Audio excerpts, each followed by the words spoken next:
Bird flu virus వ్యాప్తి విషయంలో రైతులు, వినియోగదారులు ఎలాంటి ఆందోళన చెందాల్సిన అవసరం లేదని శ్రీ వెంకటేశ్వర పశువైద్య విశ్వవిద్యాలయ ఆచార్యులు తెలిపారు.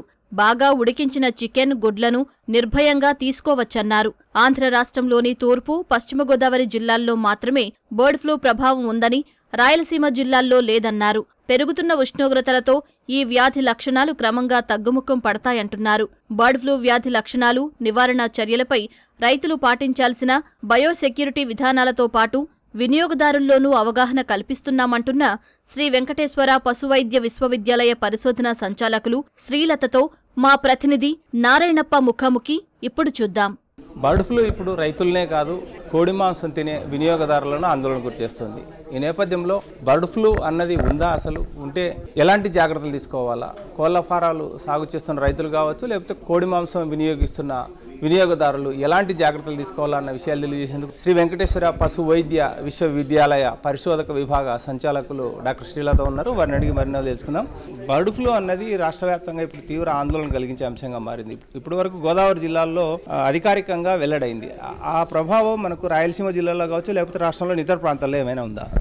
ఇంతవరకు రాయలసీమలో రిపోర్టెడ్ కేసెస్ ఏం లేవండి. ఏవియన్ ఇన్ఫ్లుయెంజా ఎక్కువగా east Godavari, west Godavari, to some extent Krishna డిస్ట్రిక్ట్లో కేసెస్ రికార్డ్ అయినాయి. బర్డ్ ఫ్లూ అనేది ఎంతమంది అంటే కోళ్ళ రైతుల్లోనూ ఇటు వినియోగదారుల్లోనూ ఎంతో భయోందనాలకు గురి చేస్తుంది. ఈ బర్డ్ ఫ్లూ అనేది ఎక్కువగా శీతాకాలంలో ఉష్ణోగ్రతలు తక్కువగా ఉన్నప్పుడు ఎక్కువగా స్ప్రెడ్ అయ్యే అవకాశం ఉంది.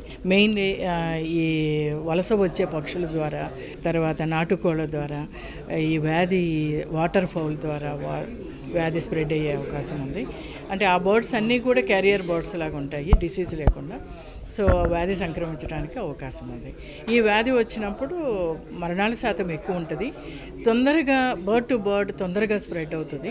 ఇక్కడ కనుక మనం వ్యాధి నియంత్రణ తీసుకోపోతే, ప్రొటెక్టివ్ మెజర్స్ తీసుకోపోతే, బయోసెక్యూరిటీ మెజర్స్ తీసుకోపోతే ఎక్కువ మోర్టాలిటీ ఉంటుంది. వలస పక్షులు నేలపట్టు, నెల్లూరు జిల్లా నుంచి మనకు ఇప్పుడు ఉమ్మడి తిరుపతి జిల్లాకు సంబంధించి నేలపట్టు ప్రాంతాల్లో నుంచి వివిధ ప్రాంతాల నుంచి వలస పక్షులకు ఆవాస కేంద్రాలు కదా మనకి, వాటి ప్రభావం మన జిల్లాల్లో ఇటువైపు ప్రాంతాల్లో ఏం లేదంటారా?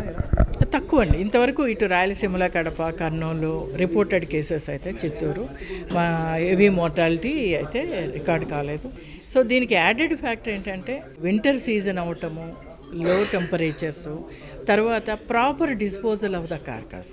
కోళ్ల ఫారాల్లో రైతులు ఎలాంటి లక్షణాలు గుర్తించినప్పుడు రైతులు ఎలాంటి జాగ్రత్తలు తీసుకోవాలని చెప్తారు? మరణాల శాతం అధికంగా ఉండి, నోటు నుంచి, ముక్కు నుంచి, కళ్ళ నుంచి ద్రవాలు కారటము, మొహం వాచి ఉండటము, ఒక్కోసారి మెడ, కాళ్ళు వంకర తిరగటము, తర్వాత diarrhoea, greenish type of diarrhoea, ఈ లక్షణాలు ఉన్నప్పుడు chance for the avian influenza. ఇది శ్వాసకోశ సంబంధిత వ్యాధి. దీనికి వ్యాక్సినేషన్ అంటూ లేదండి. ఎప్పుడైతే ఈ వ్యాధి ఉంది అని, వ్యాధి ప్రబులుతుంది అనుకున్నప్పుడు సంబంధిత అధికారులకి ఇన్ఫామ్ చేయాలి. శాంపుల్స్ కలెక్ట్ చేసి భోపాల్కి పంపించి కన్ఫర్మ్ చేస్తారు. తర్వాత ఇమ్మీడియట్గా బయోసెక్యూరిటీ మెజర్స్ అంటాం. అంటే ఈ వ్యాధి నివారణలో ఇది ఇంపార్టెంట్. బయోసెక్యూరిటీ, ప్రాపర్ డిజిన్ఫెక్టెంట్స్ వాడటం, వాహనాలు కూడా డిజిన్ఫెక్టెంట్స్ క్లీన్ చేయటం, వాటర్ బాత్స్, ఫార్మాల్డిహైడ్, ఇవన్నీ ఫినాల్, ఇవన్నీ రెగ్యులర్ ప్రాక్టీస్లోకి రావటం.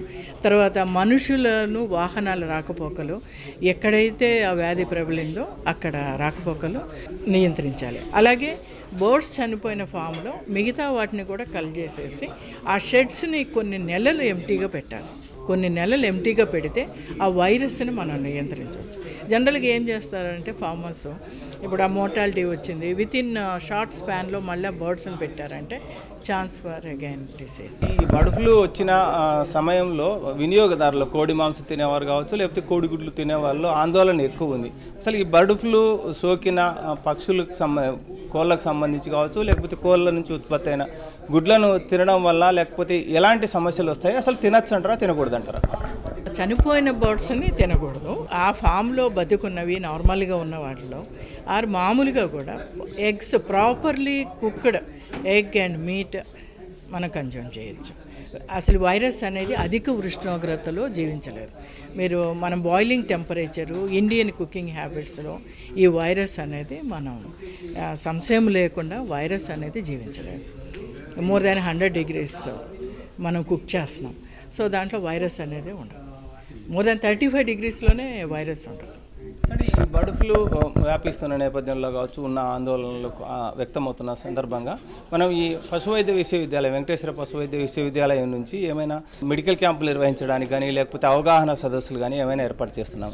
తిరుపతి నుంచి, గన్నవరం నుంచి, గరివేటి నుంచి హెల్త్ టీమ్స్ అనేవి వెళ్ళినాయి, east Godavari, west Godavari, to observe the mortality pattern and to have the idea.